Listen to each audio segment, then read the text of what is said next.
And this thing on pants, who cares? When you're married, your goal is to take them off. So you're not worried about who's wearing pants.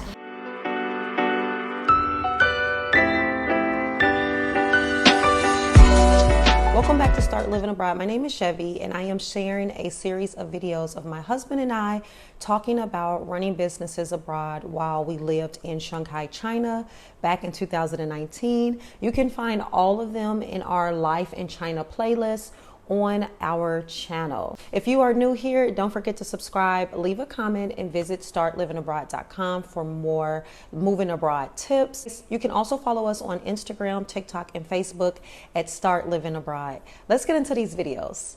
He is the master behind all of the stuff that I do. So I would say I'm the master supporter. The vision of the very businesses that we've started have come vicariously through circumstance, situations, or inspiration.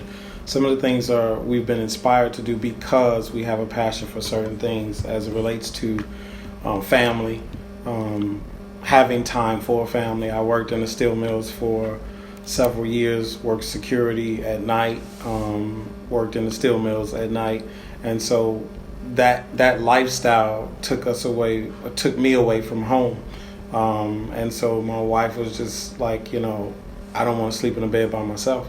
What can we do? What changes can we make? And so we started looking at entrepreneurship, and strangely so, both of our families have had an entrepreneur bug or vibe for as long as we can remember. Our parents are serial entrepreneurs. That's a modern terminology, but back in the day we just called it hustling. So parents just hustle. Yeah, they just hustle. They didn't just have one job. They didn't do just one thing, and so that's embedded in us from both sides of the family. All right, so what do you feel about us living in a different country and us raising our family and balancing business? It's been a tightrope act for sure. Every country has its own set of circumstances. I talk a lot about boots on the ground. When you get to a new place and your boots are on the ground, you learn things that you wouldn't necessarily be able to Google, that you wouldn't necessarily find, relationships that get established because of your presence. That it's weird because we have friends internationally that are from the same area, same region, might have even grown up in the same neighborhood, and we never knew each other. And then we would say, wow, I was in that area at the same time you was there, but had we not met internationally, we would not have known each other. I would say balancing our careers has been for our children. We're very strong supporters of family. We love our families.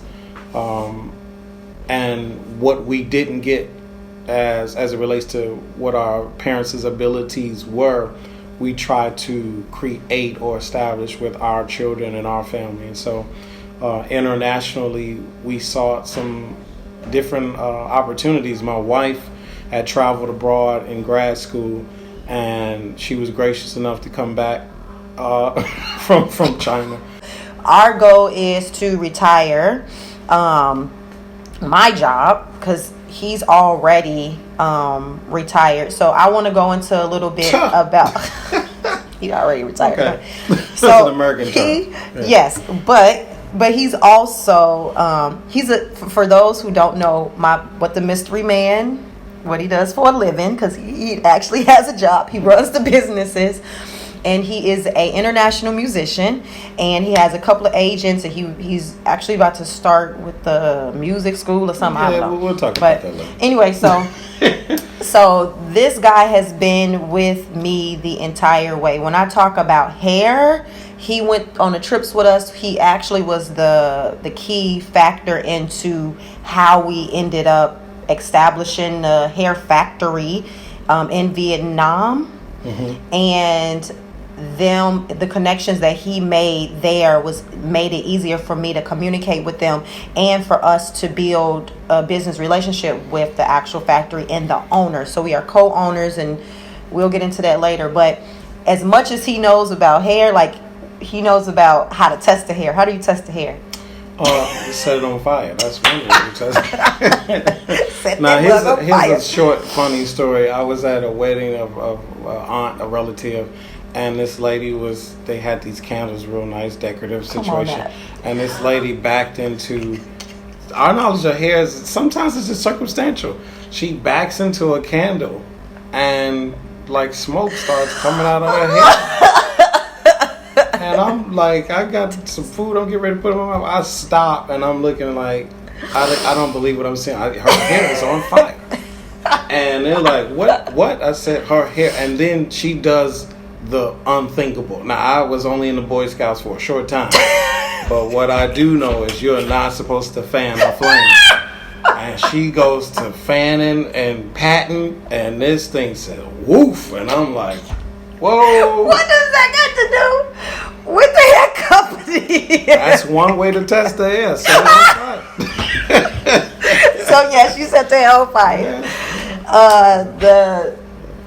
You know everything. You know about strands. I mean, you got to take it in strands, make sure it's the same length. Once you know the process of how they're taking the hair from the donors and putting it on the weaves, is that correct? Whiffs. Some call them weaves or whatever. When I hear them from the foreigners, they call them got them all kind of things. But when they put it on the net, okay, when they align that mesh together and the way it's lined, you could tell from the discoloration of the hair. As a man, I know quite a bit about hair because we love touching the hair, especially when we're engaged in Okay. So yeah. So you like the hair? Does it sweat out? Can I touch it? Is it durable? Once the curly comes out of it, can it curl again? Oh my goodness. Ever thought about moving out of the country, but don't know where to start? Well, now, this is your opportunity to learn. Register for your 1-hour, book your flight, personal online start living abroad session with an expert expat. What you get: 1-hour personal online session, and we will also help you create an exit strategy while helping you navigate through the entire process. Register online today at www.startlivingabroad.com. Book your flight today. So you do know about, but I don't want people to think that you know about just business. Hair or business. Well, I've had some hair on my head too, so I've had my own experience with hair. I decided to grow a beard before I went to the Middle East. I've had braids, I've had locks. I've had a perm before. I've had. You had a jerry curl, didn't you? Follow the drip. Okay. Follow the drip. You had a jerry curl. Billy D. Williams. Okay.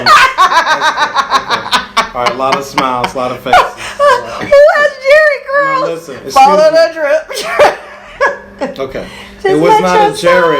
It was, if you were a child of the 80s and the 90s, it was an S curl. Okay. It was. Now here's how it started. I wanted some waves. Any brothers that know what I'm talking about, you go and put that greasy Duke in your hair. No. And that Duke, because I had a fro, it didn't lay down. It just curled up. Let me tell you something. It's cool. When we were walking down the hallway, we did say, "Ooh, S curl. Ooh, jerry curl." Everybody had a jerry curl, and that stuff smelled too. And it was big. A jerry means you had the activator. You had a jerry. Oh, the activator. I didn't have that. I put some Duke in my hair, and it just curled up. Okay, so long story short, he knows hair just as if, like, I know. I don't think I know drums, but I know a lot about drums. So I have actually been supporting him, and he's been supporting me. And a lot of people say, like, who wears the pants? Who do this? You both wear pants. We both. Okay. Hello, I wear pants. Got pants on right now.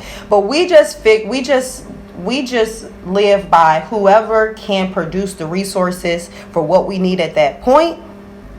Is the person that's in charge. And this thing on pants, who cares? When you're married, your goal is to take them off. So you're not worried about who's wearing pants. All right. So anyway.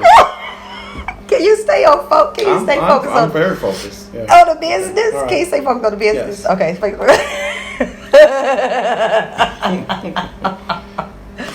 as you can see, he is actually more of a comedian than I am. I get all my, well, I won't say all my material, but I get a lot of my material from him. But he is the comedian. But okay, let's get back on to business. We're talking about business. Okay, so as far as when our children decided to go into business, because we do have a family business. Mm-hmm. You have your international stuff, you have your things, and my husband is really like a mystery man internationally. I don't even know what he's doing, because he is that like discreet on his business moves and who he talk. And when he gets excited is when he say, okay, turn off the phones, okay, we need to talk. And I'm like, about what? Like, really? Well, in business, you know what? People spend a lot of time talking about what they're going to do and what they're trying to do and what they hope to do. We've embraced the culture of being. And so if you're being something, why am I talking about what I hope to do? I'm working on that. Mm-hmm. As it relates to international business, I don't know what opportunities I'm going to walk into or what doors are going to be open. So I'm just prepared for business situations. There's something that I'm working on now with some local musicians who have endorsements and play, with world traveling musicians and know them on first name basis. I wouldn't talk about that until it has materialized. One thing you'll find when you're in business is the more you allow people into what you're doing, the more opportunities they have to try to either disrupt it, give their opinion, discourage you. And you know what? There's a very thin line. There's a strange juxtaposition as it relates to people encouraging or giving advice, because sometimes the advice is heartfelt, it's coming from a good place, but maybe they don't understand what you're working on well enough, or they're not as versed in it to give a professional opinion. They're giving their perception, a personal opinion. Now,